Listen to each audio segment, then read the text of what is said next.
बात आपको बताना है।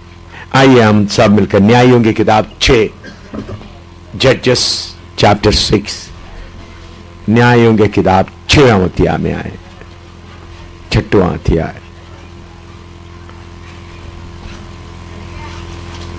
उधर में उसका पहला आयत से लेकर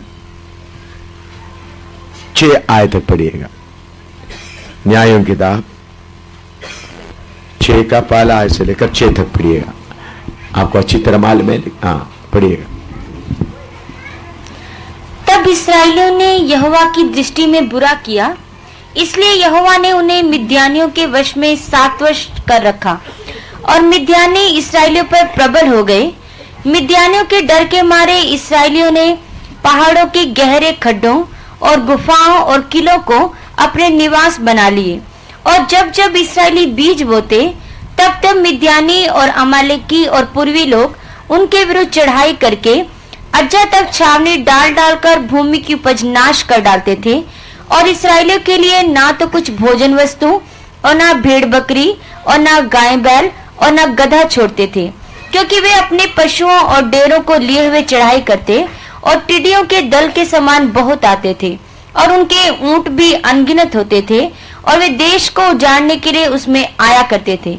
और मिद्यानियों के कारण इस्राएली बड़ी दुर्दशा में पड़ गए। तब इस्राएलियों ने यहोवा की दुहाई दी। इधर में हम देखते हैं इस्राएली लोगों के ऊपर मिद्यानी कैसा हमला करते थे, उनको पूरा कब्जा करते हुए उनके सारे खेती बाड़ी सब चीजों को उन लोग चुरा कर ले जाते थे मिद्यानी लोग। इस कारण इस्राएली लोग बहुत दुर्दशा में पड़े थे। इधर हम देखते हैं उन लोग कैसा है, उसका 4 और 5 पढ़िएगा। अज्जा तक छावनी डाल डालकर भूमि की उपज नाश कर डालते थे, भूमि का उपज नाश कर डालते थे, और इस्राएलियों के लिए ना तो कुछ भोजन वस्तु, इस्राएलियों के लिए ना कुछ भोजन वस्तु, ना भेड़ बकरी और ना गाय बैल, हाँ, और ना गधा छोड़ते थे, हाँ, क्योंकि वे अपने पशुओं और डेरों को लिए हुए चढ़ाई करते, और टिड्डियों के दल के समान बहुत आते थे, और उनके ऊंट भी अनगिनत होते थे, और वे देश को उजाड़ने के लिए उसमें आया करते थे। इतना परमेश्वर के आशीष पाया इस्राएली लोगों को लूटने के लिए मिद्यानी आए। ये कौन लोग हैं? कल पिछले दिनों में हमने सीखा है, यॉर्दान दरिया पार किया, एरियो किलो को तोड़कर फिलिस्तीन देश को अपना कब्जे में किया। उधर में जितने बड़े बड़े राजे थे, बहुत बड़े बड़े लड़ाई लड़ने वाले, सबको हराकर बहुत बड़ा नाम इस्राएल के परमेश्वर के बीच में बहुत बड़ा नाम, परमेश्वर के लिए बहुत बड़ा नाम चारों तरफ के लोगों के बीच में ऊंचा करते हुए चलने वाला कौम थे।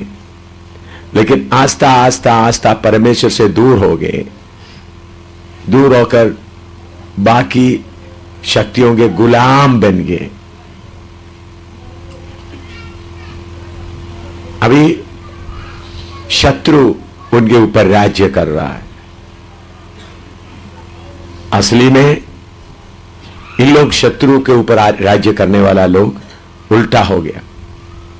सारे आशीषें, सारे बरकतें, सारे मेहनत का फल मिद्यानी लोग, और मिद्यानी लोगों के साथ और भी पड़ोसी देश के लोग आकर लूटते रहते थे। तो ऐसा समय में हम एक नौजवान को देखते हैं, उसका 11 आयत से पढ़िएगा, 6 का 11। फिर यहोवा का दूत आकर उस बांज वृक्ष के तले बैठ गया जो ओप्रा में अबीएजरी योआश का था, और उसका पुत्र गिदोन एक दाखरस के कुंड में गेहूं इसलिए झाड़ रहा था कि उसे मिद्यानियों से छिपा रखे। और नीचे पढ़े। उसको यहोवा के दूत ने दर्शन देकर कहा, हे शूरवीर सुरमा, यहोवा तेरे संग है। 16 तक पढ़ना। हाँ। गिदोन ने उससे कहा, हे मेरे प्रभु, विनती सुन, यदि यहोवा हमारे संग होता तो हम पर यह सब विपत्ति क्यों पड़ती, और जितने आश्चर्य कर्मों का वर्णन हमारे पुरखा यह कहकर करते थे कि क्या यहोवा हमको मिस्र से छुड़ा नहीं लाया, वे कहाँ रहे। अब तो यहोवा ने हमको त्याग दिया और मिद्यानियों के हाथ में कर दिया है। तब यहोवा ने उस पर दृष्टि करके कहा, अपनी इसी शक्ति पर जा और तू इस्राएलियों को मिद्यानियों के हाथ से छुड़ाएगा, क्या मैंने तुझे नहीं भेजा। उसने कहा, हे मेरे प्रभु, विनती सुन, मैं इस्राएल को क्यों कर छुड़ाऊं। देख, मेरा कुल मनशेषे में सबसे कंगाल है, फिर मैं अपने पिता के घराने में सबसे छोटा हूँ। यहोवा ने उससे कहा, निश्चय मैं तेरे संग रहूंगा, सो तू मिद्यानियों को ऐसा मार लेगा जैसा एक मनुष्य को। इधर में हम देखते हैं जिदोन नाम एक व्यक्ति आगे आ रहे। इस्राएली लोग सब डरे हुए हैं। उसमें जिदोन नाम एक व्यक्ति, वो भी इस्राएल के कौन सा गोत्र से है, मनुष्य, सबसे लास्ट मनुष्य एप्रीम को ऊपर कर दिया तो फिर नीचे कौन आ गया, मनुष्य। याकूब आशीष देते समय में मनुष्य और एप्रीम छोटा था, एप्रीम को क्या किया, ऊपर किया था, मनुष्य नीचे। वो भी 12 कबीले में नहीं, यूसुफ का पुत्र होने के कारण। बोलते मैं लास्ट कबीले का हूं, गोत्र का हूं। और उसके अलावा उन्होंने ये भी कहा है, उसका 15 दोबारा पढ़िएगा। उसने कहा, हे मेरे प्रभु, विनती सुन, मैं इस्राएल को क्यों कर छुड़ाऊं। देख, मेरा कुल मनशेषे में सबसे कंगाल है। हाँ, मनुष्य से मैं मेरा कुल में सबसे कंगाल। हाँ, फिर मैं अपने पिता के घराने में सबसे छोटा हूँ। मैं पिछले दिनों में आपको बताया, यॉर्दान दरिया कौन पार करेगा। बुद्धि से लड़ने वाला, बुद्धि से काम करने वाला यॉर्दान पार नहीं कर सकता। बुद्धि से काम करने से बुड़बुड़ाना आता है करके बताया। मूसा के जगह में, मूसा से जब पूरा काम नहीं हुआ, मूसा के जगह में एफ्राइम गोत्र से निकला है यहोशू। तो इसी मुताबिक परमेश्वर जब इस्राएल का दुर्दशा देकर परमेश्वर लोगों के बीच में, इस्राएल के बीच में अपना कार्य शुरू करने जा रहे हैं, उस वक्त किसको चुना है, एक नौजवान। उनके अंदर थोड़ा सा दिलेरी आया। उन्होंने सोचा होगा हम हमेशा ऐसा गुलामी में रहने वाला लोग नहीं। क्यों ऐसा सोचा? क्योंकि उनको शूरवीर करके दूध आकर खाते समय उन्होंने बोला अगर परमेश्वर हमारे बीच में हो तो हमारा बीच में ऐसा क्यों होता। तो उसका मतलब परमेश्वर के बारे में थोड़ा कुछ उनको मालूम था, सुना हुआ होगा। हमारे जैसा बाइबल वगैरह उस वक्त उनके पास नहीं है। उस वक्त ऐसा चापने का कोई मशीन भी नहीं था। मुंह जबानी में जो मिलता है, और उसके अलावा कुछ लोग चर्मा पत्र में वगैरह लिखते हो, सबके पास नहीं होते, कभी बड़े बड़े लोगों के पास ही होते हैं। तो उन्होंने सिर्फ किससे सुना है। तो जब उन्होंने सुना है, उनके दिल के अंदर एक कार्य करता रहता होगा, इसलिए उन्होंने मिद्यानियों के हाथ से कुछ छुड़ाने के लिए आगे आया। तब परमेश्वर उनसे बोलता है, ए शूरवीर, हाँ पढ़िएगा उसका 12 से।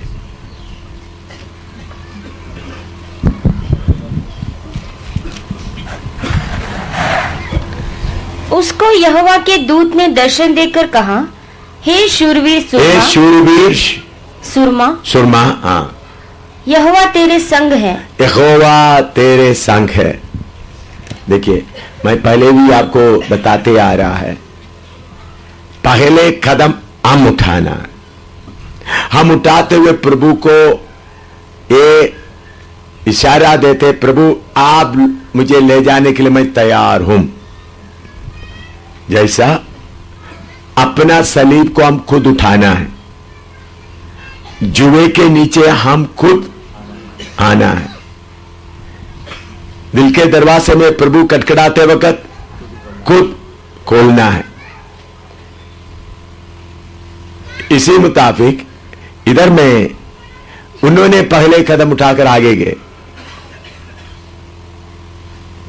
उन्होंने जो पहले कदम उठा के गए तो परमेश्वर उनसे बोलते हैं शूरवीर। फिर परमेश्वर मदद करने के लिए आगे आ रहे। और आगे पढ़िएगा।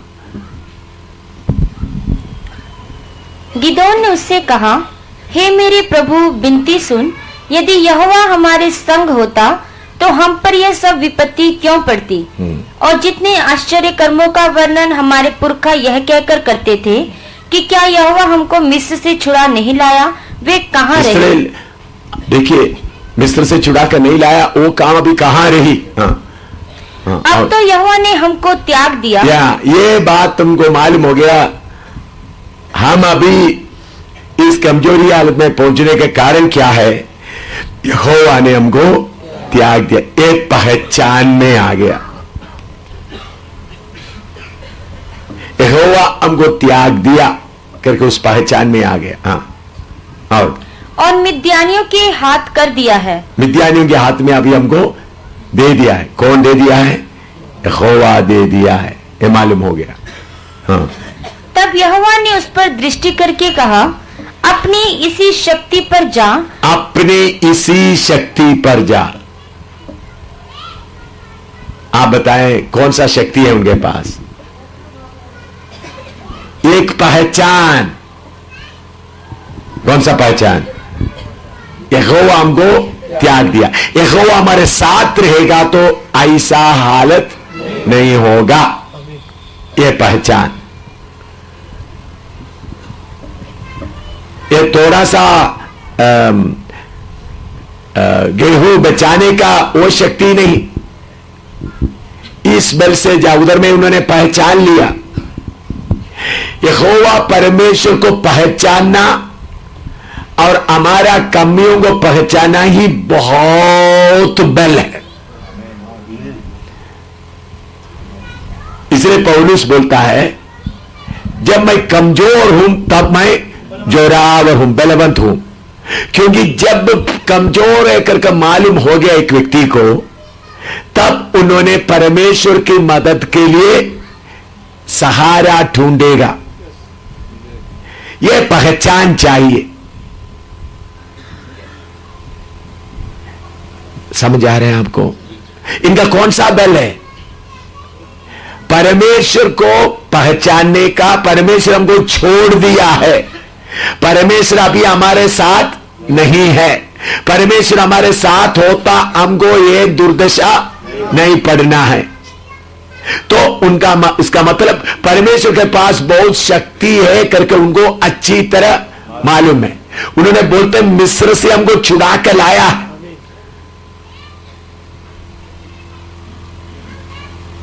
इन्होंने किया हुआ छोटा काम का कारण नहीं।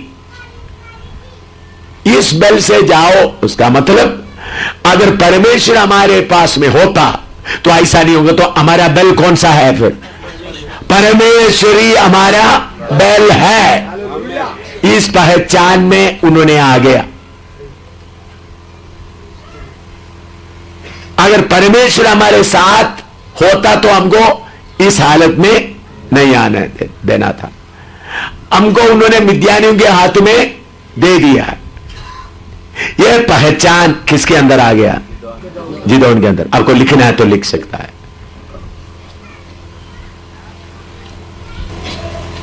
कुछ लोग अनजाने में ये बोलते हैं, उन्होंने उधर में आकर गेहूं को क्या कर रहा था? साफ कर रहा था। ये एक बल भाई, उन्होंने छुपकर किधर आकर कर रहा है? किधर आकर कर रहा है? नाखून में क्या? किधर में है? किसके किसके जगह में कर रहा है?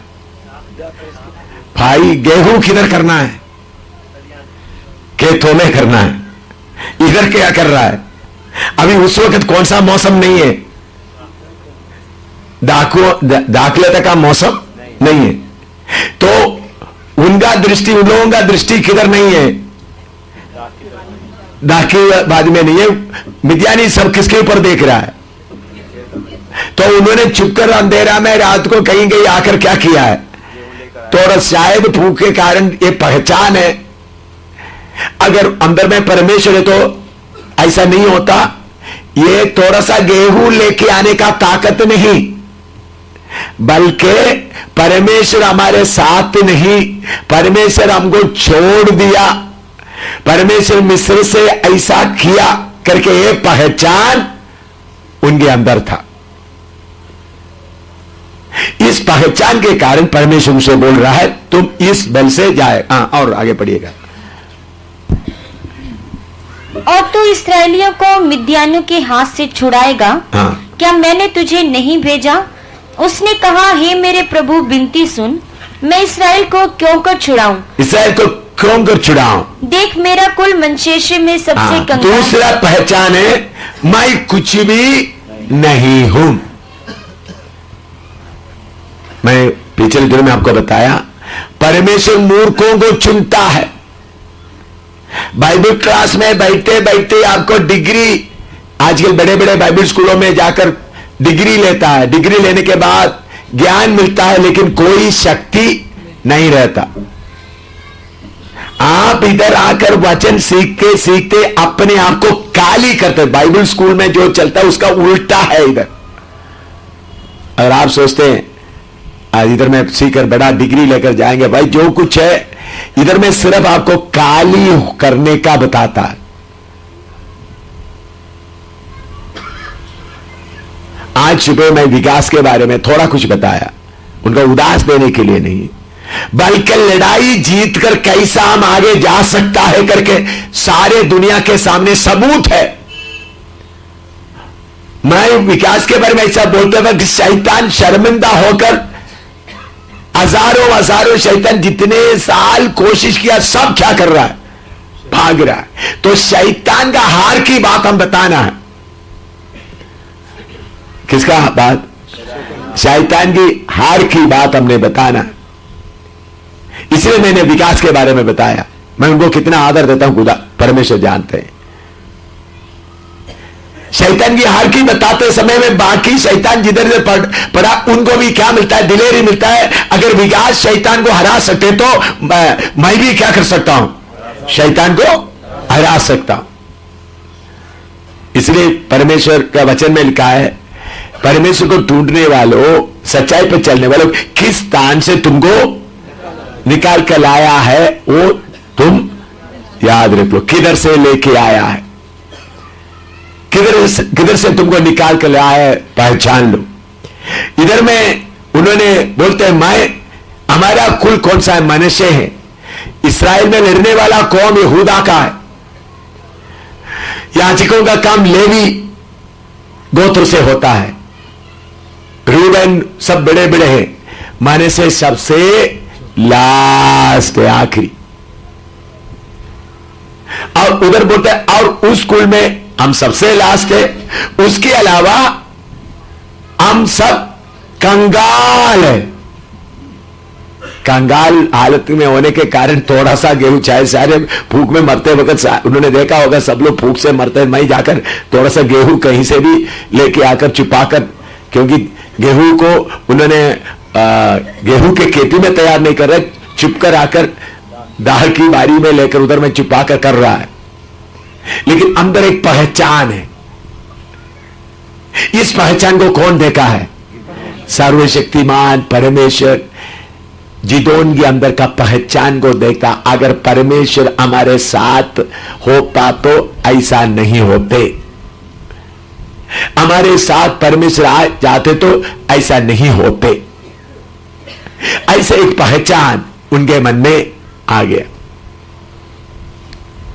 उस पहचान में वो आगे बढ़ रहा है। तो फिर दूसरा पहचान क्या है? हमारा गोत्र भी क्या है? मनुष्य का है। और नीचे, फिर मैं अपने पिता के घराने में सबसे छोटा हूँ। अब उसके ऊपर एक है, देख मेरा कुल मनुष्य में सबसे कंगाल है। मनुष्य में सबसे कंगाल मनुष्य के हैं, और मनुष्य के अलावा हमारा घर सब लोग क्या है? कंगाल है, बोलने के लिए कुछ भी नहीं, सबसे लास्ट और कंगाल। और फिर मैं अपने पिता के घराने में सबसे छोटा हूँ। और बोलते हैं मैं पिता के घराने में सबसे छोटा।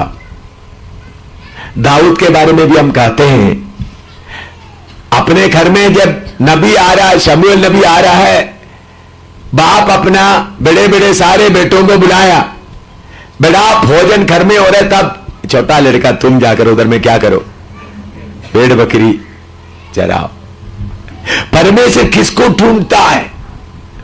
मैंने बोला परमेश्वर कभी अपना महिमा किसी मनुष्य को देना नहीं चाहता, इसलिए परमेश्वर बोलता, पौलुस भी बोलता, तुम्हारा पहला पत्र पहला कोरिन्थी में आइएगा, तुम्हारा बुलावट किधर लिखा है? हाँ,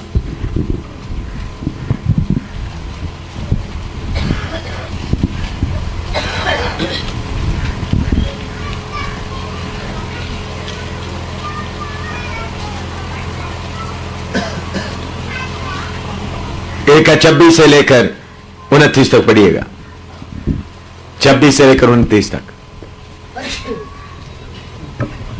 हे भाइयों, अपने बुलाए जाने को तो सोचो, बुलाए जाने को तो सोचो कि ना शरीर के अनुसार बहुत ज्ञानवान और ना बहुत सामर्थी और ना बहुत कुलीन बुलाए गए, परंतु परमेश्वर ने जगत के मूर्खों को चुन लिया है, जगत के मूर्खों को चुन लिया है कि ज्ञानवानों को लज्जित करे। देखो, जगत के मूर्खों को चुन लिया ताकि ज्ञानवानों को लज्जित करे। और परमेश्वर ने जगत के निर्बलों को चुन लिया है, निर्बलों को चुन लिया है कि बलवानों को लज्जित करे। बलवानों को लज्जित करे। और परमेश्वर ने जगत के नीचों और तुच्छों को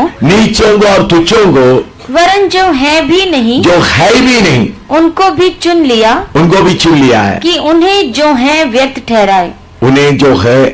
ठहराए, ताकि कोई प्राणी परमेश्वर के सामने घमंड ना करे। कोई प्राणी परमेश्वर के सामने घमंड ना करे, ताकि घमंड करना पाए, मैंने ये किया है, मैंने ये किया है।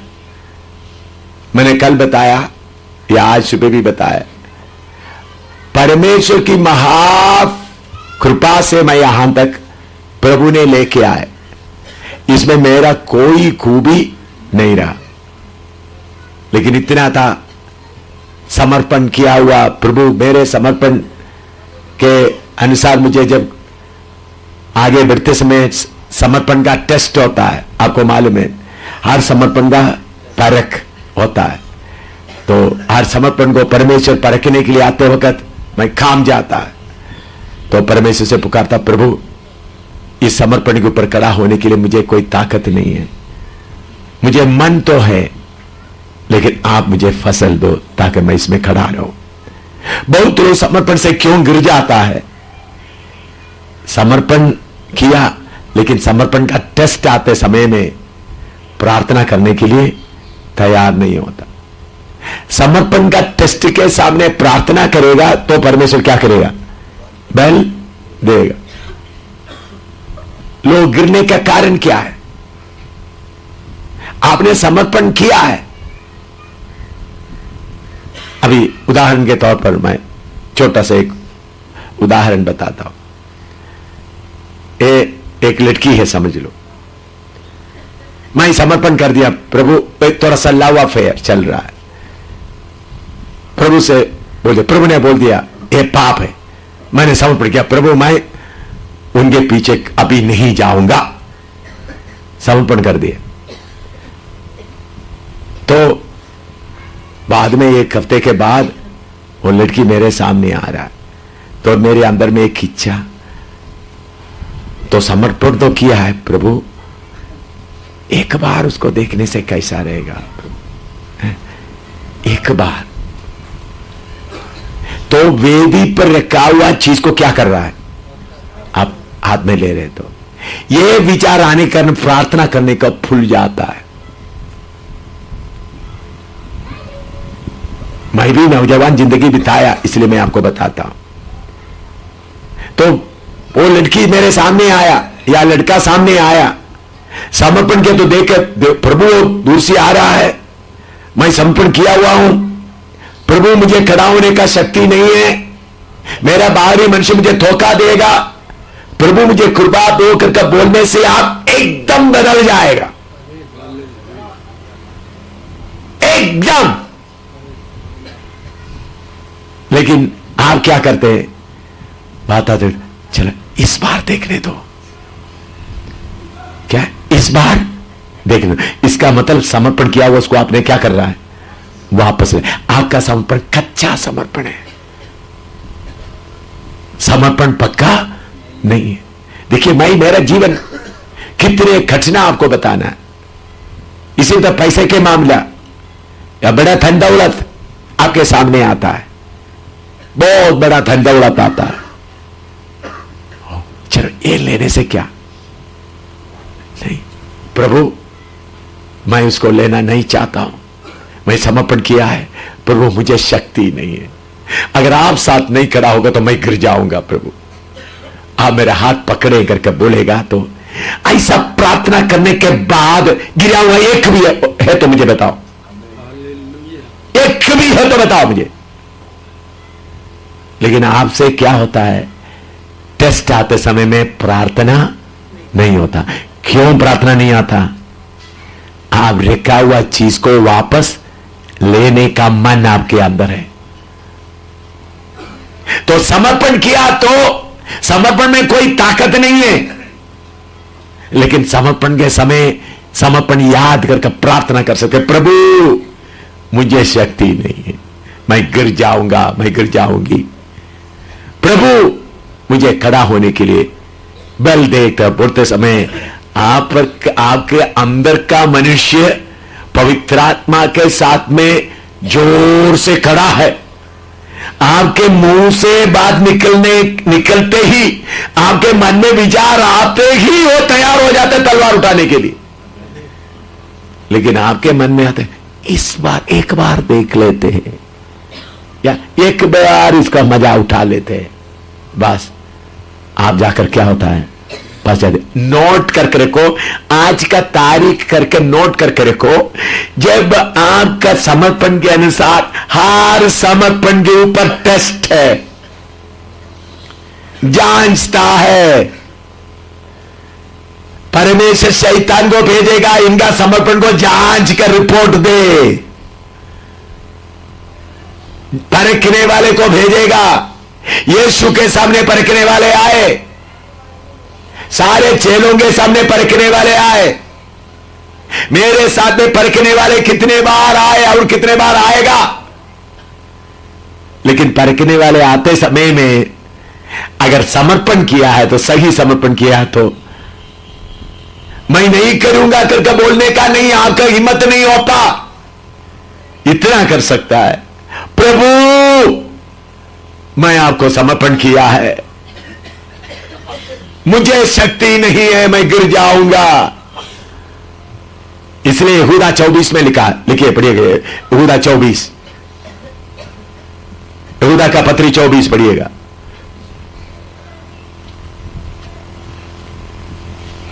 यहूदा का पत्री 24 Jude 24। अब जो तुम्हें ठोकर खाने से बचा सकता है, ठोकर खाने से बचा सकता है और अपनी महिमा की भरपूरी के सामने मगन और निर्दोष करके खड़ा कर सकता है। मगन और निर्दोष होकर खड़ा कर सकता है। हालेलुया। परमेश्वर बोल, यीशु मसीह बोलता है मैं तुमको मेरे हाथ के हथेली में रखा हूं, मैं तुम्हारा हाथ पकड़ा, मैं कभी नहीं छोड़ूंगा। लेकिन समर्पण किया हुआ लोग समर्पण रखते समय प्रभु एक बार, प्रभु मैंने दे दिया था, प्रभु अभी लड़की आई एक बार मुझे देखने दो, या लड़का है मुझे एक बार मुझे देखने दो, या एक बार मुझे उनसे फोन से बात करने दो, एक बार उनका चिट्ठी देखने दो, ये एक बार उन्होंने भेजा हुआ चिट्ठी थोड़ा सा खोलकर पढ़ने दो। अभी समर्पण किया हुआ है यीशु के पीछे तो एक चिट्ठी आ गया, क्योंकि परखना है।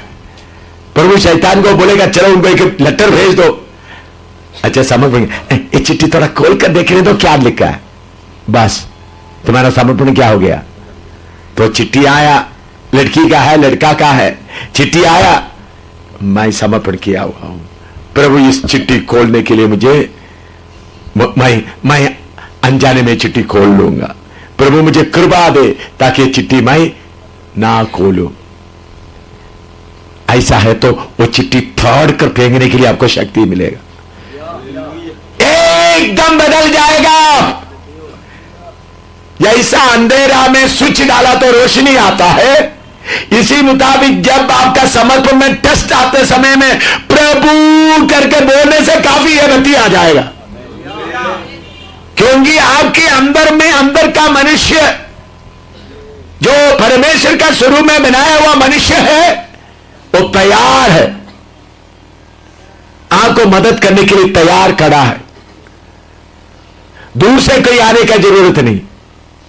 हार जाता कहां, प्रार्थना करने का मन नहीं, प्रार्थना करने का मन नहीं। क्यों? बहुत लोग बोलते हैं उस वक्त प्रार्थना नहीं है, क्योंकि आपको छोड़ा हुआ चीज के ऊपर मजा आता है, इसलिए सोचते एक बार। इसका मतलब आपने क्या नहीं किया, समर्पण ठीक तरह से नहीं किया, कच्चा समर्पण, सही समर्पण नहीं किया। तो सही समर्पण किया है तो समस्या आते वक्त किसको पुकारेगा, प्रभु को पुकारेगा। एक आपको लंबा सेंटेंस प्रार्थना करने का जरूरत, प्रभु करके एक शब्द बोलने से काफी है, और आपका मुंह से नहीं निकला, अंदर से निकलने से काफी है। एकदम का विश्वास का टेस्ट चलता रहेगा। तो उस टेस्ट में आप क्या करना है, प्रभु मुझे पास होने के लिए कृपा दे। इधर में जिदोन मालूम किया हम मनुष्य कबीले के हैं, उसके अलावा हमारे गोत्र में हम कंगाल हैं, उसके अलावा हम कौन है, मैं सबसे छोटा हूं। यह पहचान आपको होगा तो आगे पढ़िएगा। हाँ, ये पहचान होगा तो प्रभु क्या बोलता है उनको। यहोवा ने उससे कहा, निश्चय मैं तेरे संग रहूंगा, निश्चय मैं तेरे संग रहूंगा। सो तू मिद्यानियों को ऐसा मार लेगा जैसा एक मनुष्य को, एक मनुष्य के जैसा तू मिद्यानियों को मार डालेगा। हालेलुया। कैसा मार डालेगा, एक मनुष्य। प्रभु का धन्यवाद हो। एक मनुष्य को कैसा मार डालते उसी बताए तुम मार डालेगा। क्यों? यहोवा परमेश्वर आपके साथ। आपको मालूम है आगे वचन आप पढ़ते समय में ओई जिदोन आगे बढ़कर सिर्फ 300 लोगों को लेकर लड़ाई नहीं लड़ा है। उसके आगे आप पढ़िएगा, पढ़ते समय आपको मालूम होता है कैसा जय उन्होंने सारे इस्राएल के बीच में लेके आए।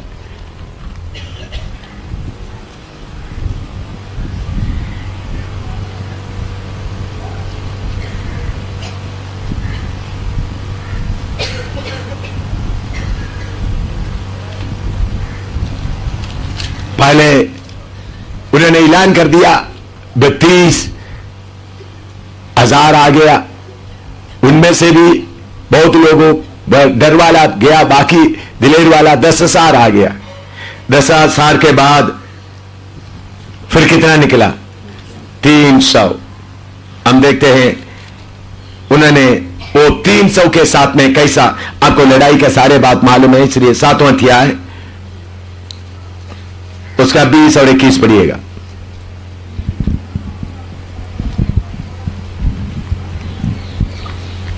न्याय किताब 20 का 7 का 20 और 21 पढ़िएगा।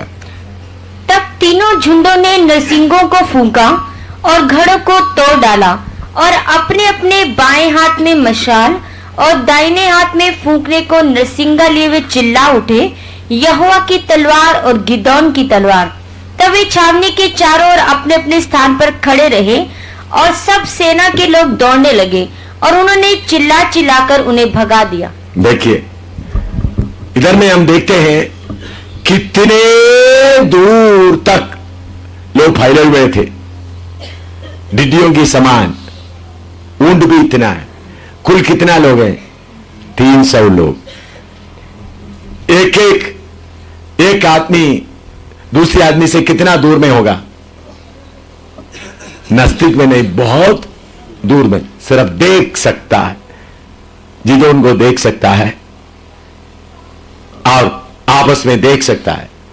गड़ा तोड़ दिया, नरसिंगा फूंका, लड़ाई उन लोग नहीं लड़ा, जय बोल दिया। उस समय में उनके बीच में सर्वशक्तिमान परमेश्वर आपस में उन लोग मार डालते हुए सब के सब भागे। मैं क्यों में बात बताया है? मेरे प्यारों, यीशु मसीह के कलीसिया को बर्बाद करने के लिए भी शैतान आगे आया हुआ है। हिंदुस्तान को अपना वश में कर दिया है। उसके अलावा शैतान यीशु के कलीसिया को भी क्या कर दिया है? बर्बाद किया। मैं एक बात आपको बताने के लिए, इधर में God is calling you, Shaukat Peter का कलीसिया से पब्लिश किया हुआ एक किताब है, गॉड इज कॉलिंग यू। इसमें Bethel church published and distributed by the Bethel church Jammu 56 Christian colony Veermarg. और इधर में नाम भी लिखा है, पास्टर जोनी भट्टी, उनका नाम भी, एड्रेस भी लिखा हुआ है। यह क्या है? गॉड इज कॉलिंग यू किताब है, इधर से पब्लिश किया। मैं इनके ऊपर विमर्श करने के लिए नहीं, इधर में एक एक लिखते समय, लिखने के बाद बाइबल में से लिखा है मत्ती से, फिर आ गया है कुरान में, फलाना पेज में लिखा है, फिर दाऊद की जुबट उसमें लिखा है, फिर कुरान, फिर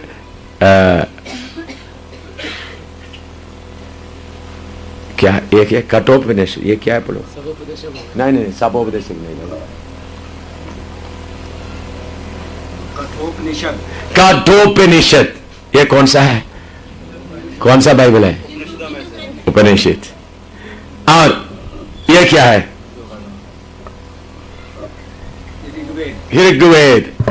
ऋग्वेद में लिखा है। फिर इस एक ही लिखा है, हाँ नहीं, ये गीता, फिर कुरान। देखिए, परमेश्वर बुला रहा है, उसको किधर से वचन लेकर लिख रहा है। ये क्रिश्चियन कॉलोनी में बहुत लोग इसका तारीफ किए हुए होंगे। आप लोग बोलेंगे इनका ज्ञान कितना होगा? इनका ऋग्वेद भी मालूम है, कुरान भी मालूम है, गीता भी मालूम है। आगे आगे आप जाकर देखा तो बहुत सारे हिंदू लोगों का ऋग्वेद, सारे निषद सब है, और 10 गुरुओं का जो लिखा हुआ वो भी है इसमें। ये सब लिख करके कौन सा बोल रहा है? परमेश्वर तुमको बुला रहे। ये किताब पढ़ने के बाद बाइबल पढ़ने का मन होगा या बाकी पढ़ने का मन होगा? तो फिर उन लोग क्या बोलेंगे? बाइबल में भी सच्चाई है, कुरान में भी सच्चाई है, गीता में भी सच्चाई है। भाई तुम्हारा तम ठीक है, मेरा ठीक है। इनका बुद्धि को कौन अंधा किया? मिद्यानी फौज आकर इनका बुद्धि को क्या कर दिया? इनको डॉलर बाल ही इनका देव है, डॉलर चाहिए, पैसा चाहिए। तो शैतान इनको जैसा जिरोन, जैसा सुमचोन को पकड़ा, उनका आंख क्या कर दिया? अंधा करके अभी दागोन के चक्की पीस रहा है, दागोन के मंदिर में। इसी मुताबिक चक्की पीसने वाला पब्लिश किया है ये। इसी मुताबिक मैं इनको कुछ बोलने का नहीं है, तो हर गए, शैतान इनको कब्जा कर दिया। अभी हिंदुस्तान में इतना दुष्ट शक्ति लोगों को कब्जा किया है, उसके अलावा कितने कलीसिया, 99% कलीसिया को भी कब्जा किया हुआ है।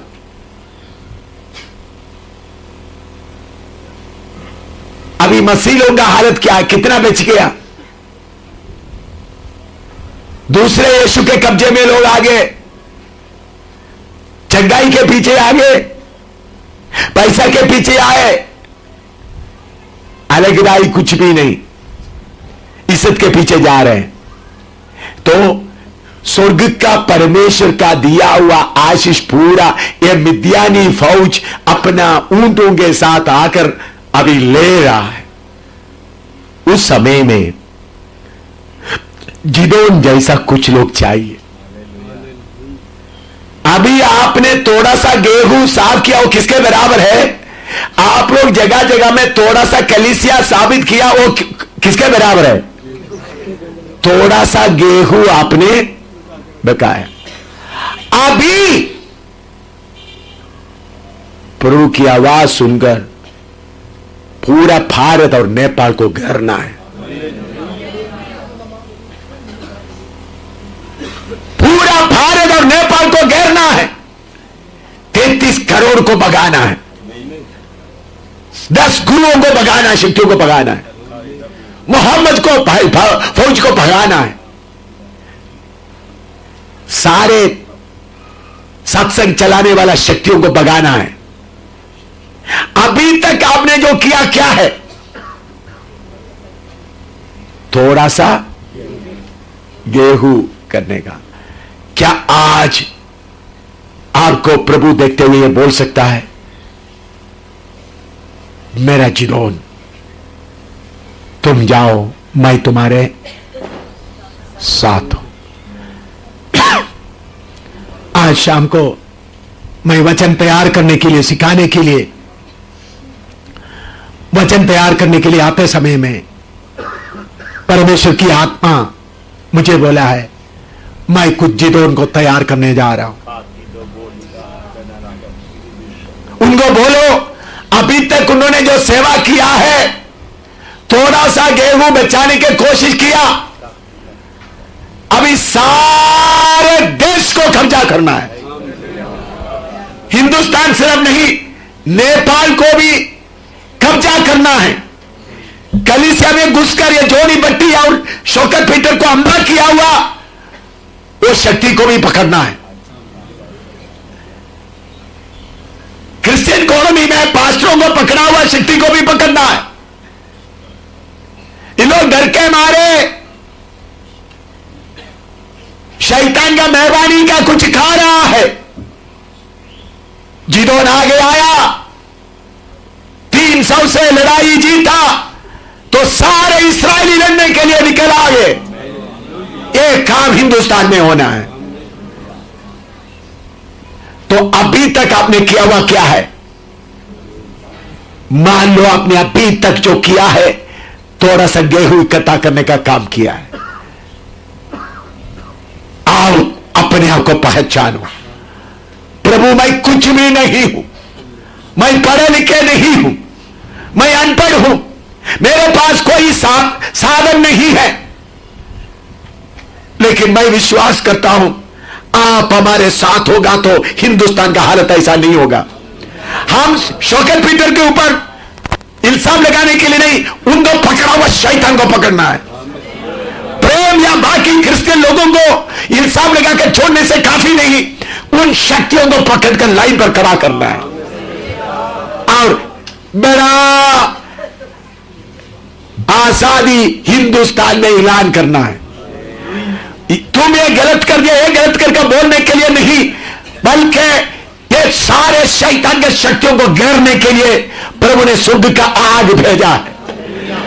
उनका गलती बोलने के लिए नहीं, गलती बोलेगा तो उन लोग बोलेगा क्या तुम गलत है, मैं गलत नहीं, गलती बोल दिया, परमेश्वर हमारे साथ नहीं है करके मालूम हो गया, करके पहचान आ गया, आओ अब लड़ाई लड़ने के लिए तैयार हो जाए।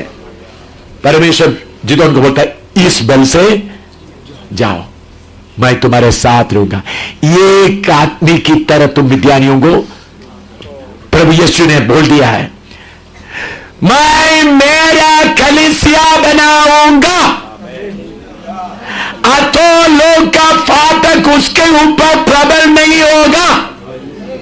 अभी हमने ऐलान करना है, तुमने क्रिश्चियन कॉलोनी में प्रबल हो गया,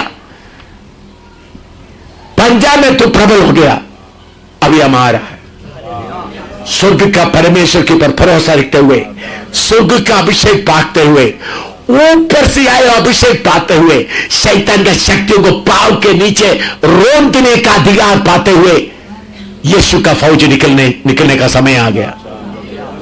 इसलिए श्रेष्ठ गीत में लिखा है, सूरज के जैसा चमकता है निर्मल और पताका फहराता हुआ भयंकर सेना। पहला सदी का कलीसिया भयंकर सेना था। रोमी हुकूमत कुछ नहीं कर सका, यहूदी लोग कुछ नहीं कर सका।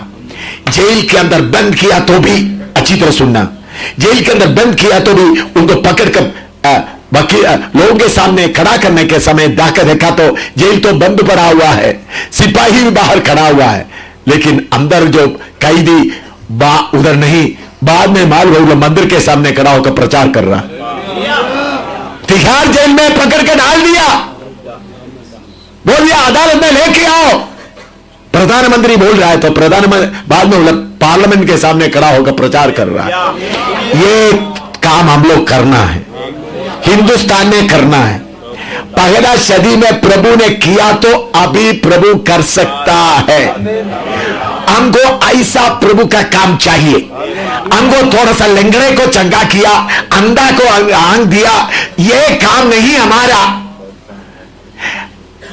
जेल खाने का बुनियाद को हिलाने का काम, स्वर्ग का परमेश्वर हमारे पास होगा तो हमको किसी का मेहरबानी नहीं चाहिए। शुद्ध हो जाओ, कपट भक्ति को छोड़ दो, पूरा शुद्ध हो जाओ। जिदोन के जैसा परमेश्वर की आवाज सुनने के लिए तैयार हो जाओ।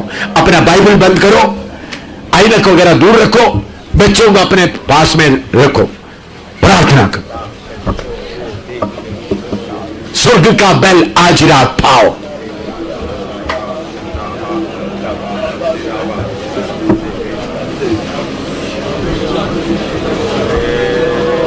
कौन सा तिहाड़ जेल हमको बंद करके रख सकता है? कौन सा संडर जेल हमको बंद करके रख सकता है?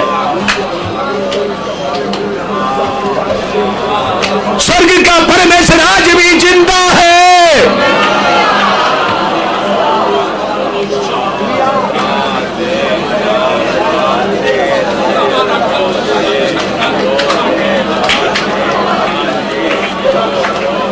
माल तेरा फतह कहां है?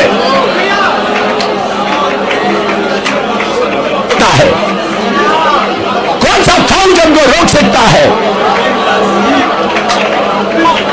कौन सा शिवसेना हमको रोक सकता है?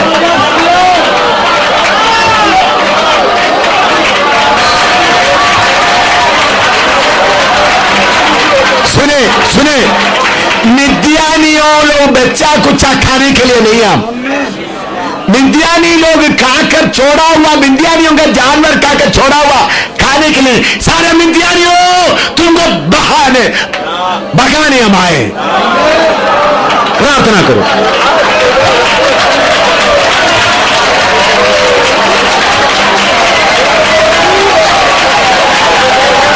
अंदर में बनाया हुआ उस देवता को क्या करना है? काट डालना पड़ेगा। सातवां अध्याय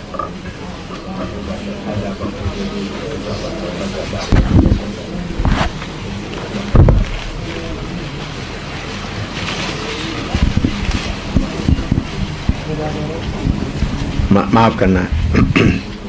हाँ, सातवां अध्याय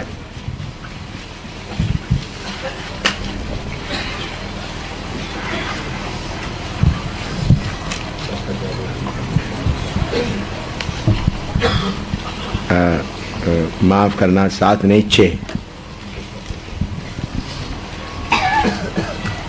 उसका 27 से पढ़िएगा।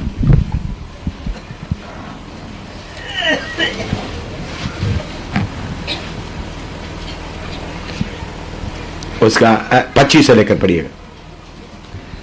फिर उसी रात को यहोवा ने गिदोन से कहा, अपने पिता का जवान बैल अर्थात दूसरा 7 वर्ष का बैल ले और बाल की जो वेदी तेरे पिता की है उसे गिरा दे और जो अशेरा देवी बाल का वेदी को क्या करें? क्या करें? गिरा दें। हाँ। और जो अशेरा देवी उसके पास है उसे काट डाल। उसको काट डाल। और उस दृढ़ स्थान की चोटी पर ठहराई हुई रीति से अपने परमेश्वर यहोवा की एक वेदी बना। तब उस दूसरे बैल को ले और उस अशेरा की लकड़ी जो तू काट डालेगा, अशेरा को लकड़ी जो काट डालेगा, जलाकर होम बलि चढ़ा। तब गिदोन ने अपने संग 10 दासों को लेकर यहोवा के वचन के अनुसार किया। हाँ। परंतु अपने पिता के घराने और नगर के लोगों के डर के मारे, पिता के घर और नगर के लोगों के डर के कारण वह काम दिन को ना कर सका, नहीं कर सका, इसलिए रात में किया। हाँ। बिहान को नगर के लोग सवेरे उठकर क्या देखते हैं? हाँ। कि बाल की वेदी गिरी पड़ी है, और उसके पास की अशेरा कटी पड़ी है। हाँ। और दूसरा बैल बनाई हुई वेदी पर चढ़ाया हुआ है। हाँ। तब वे आपस में कहने लगे, यह काम किसने किया? हाँ। और पूछपाछ और ढूंढान करके वे कहने लगे कि यह योआश के पुत्र गिदोन का काम है। तब नगर के मनुष्य ने योआश से कहा, अपने पुत्र को बाहर ले आ कि मार डाला जाए। बाहर लेकर मार डाला जाए, क्योंकि उसने बाल की वेदी को गिरा दिया है और उसके पास की अशेरा को भी काट डाला है। योआश ने उन सबों से जो उसके सामने खड़े हुए थे कहा, क्या तुम बाल के लिए वाद विवाद करोगे? क्या तुम उसे बचाओगे? जो कोई उसके लिए वाद विवाद करे वह मार डाला जाएगा। बिहान तक ठहरे रहो, तब यदि वह परमेश्वर हो तो जिसने उसकी वेदी गिराई है उससे वह आप ही अपना विवाद करे। देखिए, परमेश्वर काम इस हिंदुस्तान में बचाना है तो जिधर वेदी आपको मालूम है उसको गिराना है। ये काम करना है। ये काम करने के बिना काम नहीं होगा। ए जिदोन, इस्राएल के बीच में जिधर वेदी बना कर रखा है, बैल को रखा है, उसको तुमको क्या करना पड़ेगा? काटना पड़ेगा।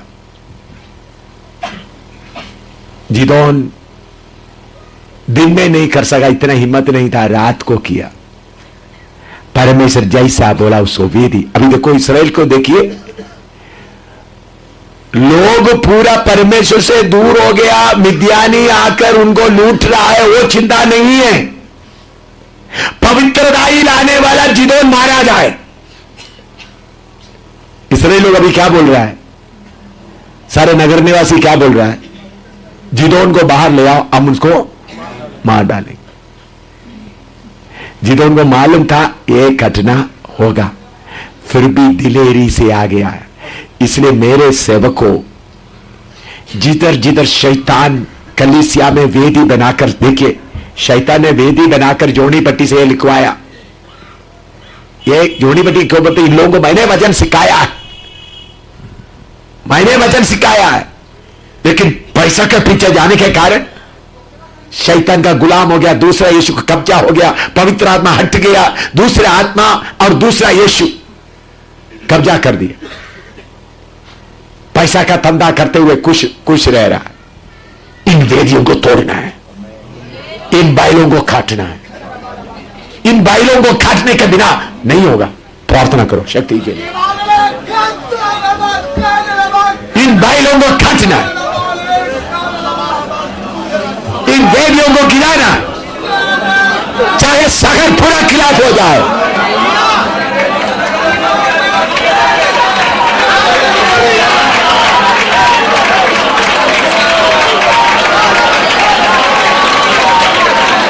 पैसा के लिए जो सेवा करता है वो सेवा सब तोड़ना है।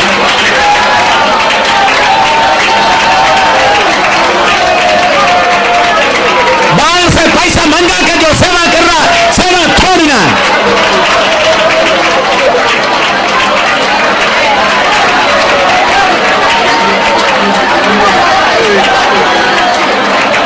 अभिषेक पाए। ए जीवन, तुमको अपने लोगों के बीच में मरना पड़ेगा, उसके लिए तैयार हो जाओ। अपने लोग बोलेगा गिदोन को मार डालो,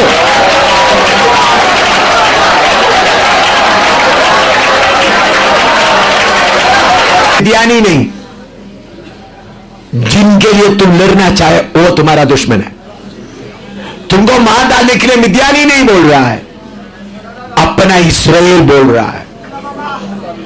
तुम्हारा खून पीने के लिए मिद्यानी नहीं आ रहा है, इस्राएली आ रहा है। फिर भी जिदोन अपना जान खतरे में डालकर इस्राएल में पवित्रवाई लाओ, वेदी को तोड़ो, बैल को काटो, मिद्यानी भागेगा।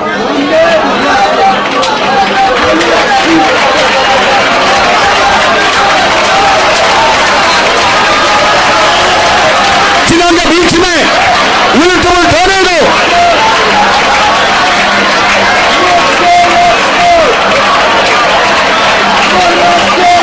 बनाने वाला कलीसिया का वेदियों को तोड़ो, पैसा बनाने वाला कलीसिया का वेदी तोड़ो।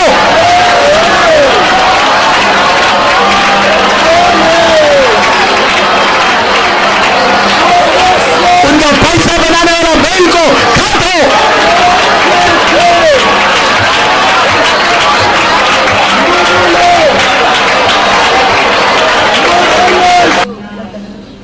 पैसा कमाने के लिए बना कर रखा हुआ कलीसिया नाम का वेदियों को तोड़ने का अधिकार मैं तुमको देता हूं। मेरा चुना हुआ दास विकास जम्मू शहर में जिधर जिधर यीशु के नाम में कलीसिया बनाकर वेदी बनाकर पैसा कमा रहा है, उन सबको जाकर कहे तुम्हारा वेदी तुम्हारा कलीसिया तोड़ने का अधिकार स्वर्ग का परमेश्वर मुझे दिया है। तुम जाकर कहोगे मैं एक हिंदू होकर आगे आया हूं, सर्वशक्तिमान परमेश्वर का महिमा को तुम लोग छुपा कर रखा है, इसलिए तुम्हारा वेदियों को कलीसिया को मैं तोड़ने के लिए आ रहा हूं। प्रार्थना करो।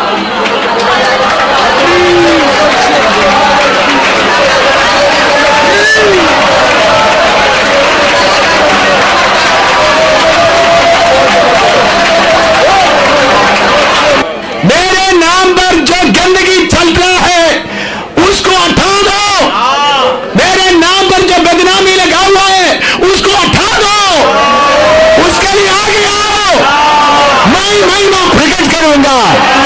यहोवा परमेश्वर कहता है आराधना करो।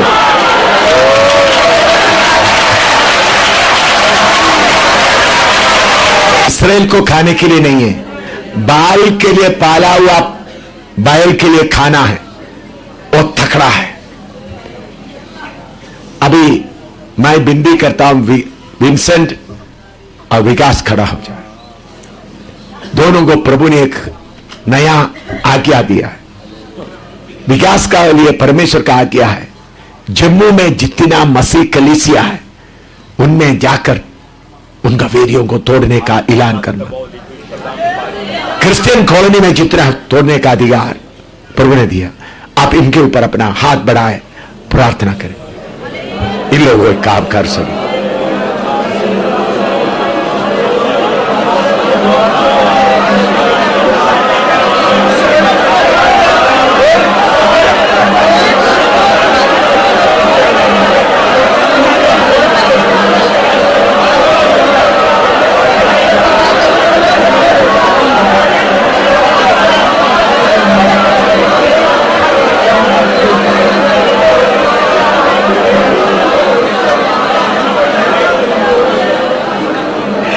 शैतान कुछ नहीं कर सकेगा। आप लोग दिलेरी से जाएं, अपने मतलब के लिए वेदी बना, वेदी नाम का कलीसिया बनाकर खा रहा है। थोड़े 21वां गीत गाए, बैठे आप लोग।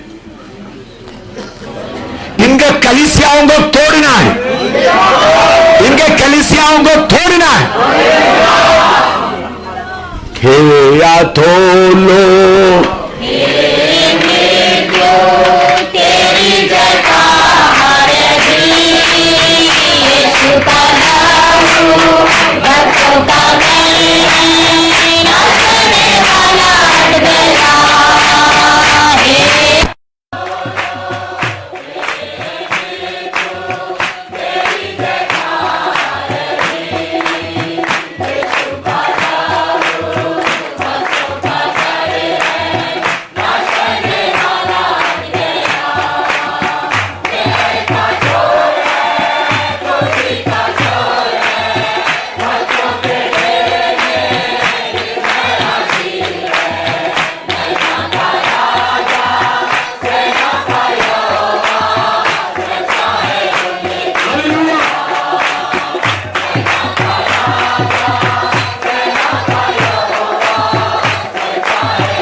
शाम के समय में आपका आवास आपके लोगों को आपने दे दिया है। आपने उनसे बातें किया है, जिनको जो नियोग मिला है, जो आज्ञा मिला है, वो पूरा करने के लिए एक को फसल दे। प्रभु, इस्राएल में एक परमेश्वर है करके प्रकट होना है तो इस्राएल के अंदर बनाया हुआ दूसरा देवताओं का वेदी को तोड़ना है, उनका बैल को खत्म करना है। ये काम जम्मू में, हिंदुस्तान में करने के लिए उनको कृपा दे। प्रभु, बहुत तेरा लोग आपके नाम से वेदी नाम कलीसिया बनाकर खाते रह रहा है, उनको बैलों को खिलाफ करके रखा है। उन सबको काटकर उनका वेदियों को, कलीसिया को तोड़ने के लिए तो कृपा दे। जैसा एलिया को 850 नबियों का गर्दन काटने के लिए आपने आज्ञा दिया, हिम्मत दिया, इसी मुताबिक यीशु के नाम के जानने वाले लोगों के बीच में पवित्रता लाने के लिए प्रभु कार्य कर। फिर हमको मालूम है सारे दुष्ट शक्तियां, चाहे कौन सा भी नाम से जाना जाता है, सब भागेगा और भारत और नेपाल में बड़ा छुटकारा होगा। उसके लिए प्रभु जिदोन जैसा अपना जान खतरे में डालते हुए खड़ा होने के लिए एक एक को नियोग दे, अभिषेक दे। अभी प्रभु कुछ सेवक लोग अपने कलीसियाओं में जा रहे हैं, आप उनके सफर में मदद कर। उधर में जाकर जो सेवा करना करके तेरा मर्जी तो सोमवार को सुबह इधर पहुंचने के लिए एक एक सेवक के साथ हो। जो कलीसिया दूर दूर का है, सारे कलीसियाओं के ऊपर तू आशीष दे। इधर भी जो प्रोग्राम चलेगा उसमें भी तेरा आशीष है। प्रभु, अभी आराम का समय करनी, भारी लड़ाई का समय जानते हुए सब जागता रहने के लिए कुर्बान यीशु के पाक नाम से मांगते, आमीन आमीन। याद रखे प्रभु का दास लोग जो जाने वाला अभी जा सकते, इसलिए 8 बजे के पहले 8 बजे